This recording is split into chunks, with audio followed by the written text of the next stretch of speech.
चींटी की कहानी। एक गांव में एक पेड़ के नीचे बहुत सी चींटी एक सुरंग बनाकर रहती थी। उनकी रानी चींटी बहुत शान से रहती थी। बाकी सभी चींटियां उनका बहुत ध्यान रखती थी। वे उसके लिए खाना लाती थी। एक दिन रानी चींटी अपनी सुरंग के बाहर घूम रही थी। तभी उसने देखा एक छोटा बच्चा सिर पर टोपी लगाए घूम रहा था। रानी चींटी कहती हैं, तुम सभी चींटियां सुन लो, मुझे एक सुंदर सी टोपी चाहिए। गांव के दर्जी से पूछकर आओ, क्या वो मेरे लिए टोपी बना देगा? कुछ चींटियां दर्जी से पूछने जाती हैं। दर्जी कहता है, बना दूंगा, लेकिन अपनी रानी चींटी के सर का नाप लेकर आओ। चींटियां वापस आकर रानी चींटी को सारी बात बताती हैं। रानी चींटी कहती है, उससे कहो वह कल मेरा नाप लेने आ जाएगा। दर्जी मना कर देता है क्योंकि उसके पास इतना छोटा फीता नहीं था। रानी चींटी यह सुनकर उदास हो जाती है। उसे देखकर बाकी सारी चींटियां भी परेशान हो जाती हैं।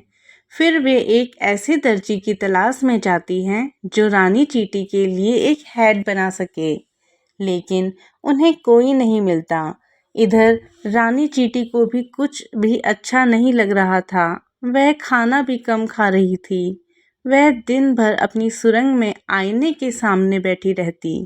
रानी चींटी कहती है, काश कोई मेरे लिए सुंदर सी टोपी बना देता।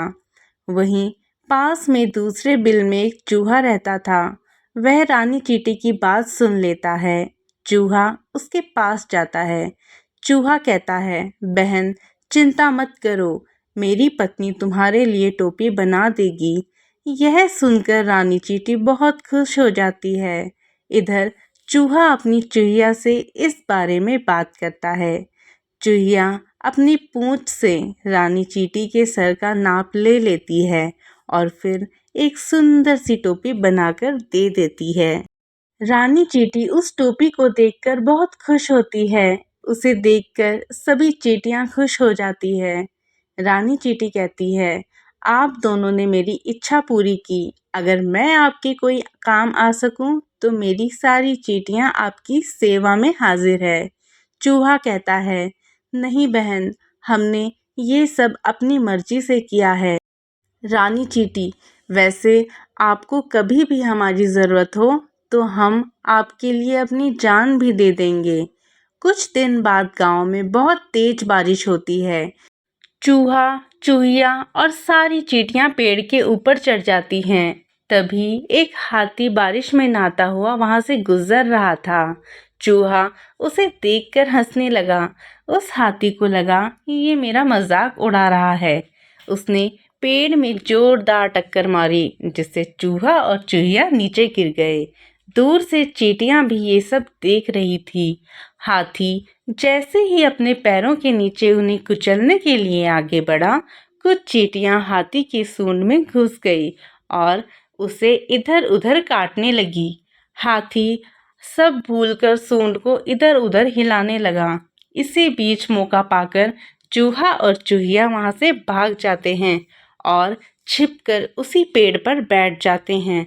हाथी की सूंड में से चींटियां निकलकर जल्दी से पेड़ पर चढ़ जाती हैं। हाथी जब देखता है कि चूहा चूहिया भाग गए तो वह इधर उधर ढूंढने लगता है। कुछ देर बाद वह वापस जंगल में चला जाता है।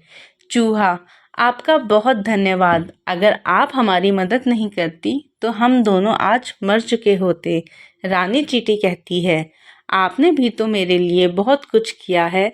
इस तरह चूहा, चूहिया और चींटियां मिलकर रहने लगते हैं। दोस्तों, अगर आपको कहानी अच्छी लगी हो तो प्लीज़ मेरे चैनल को सब्सक्राइब और वीडियो को एक लाइक ज़रूर करें। धन्यवाद।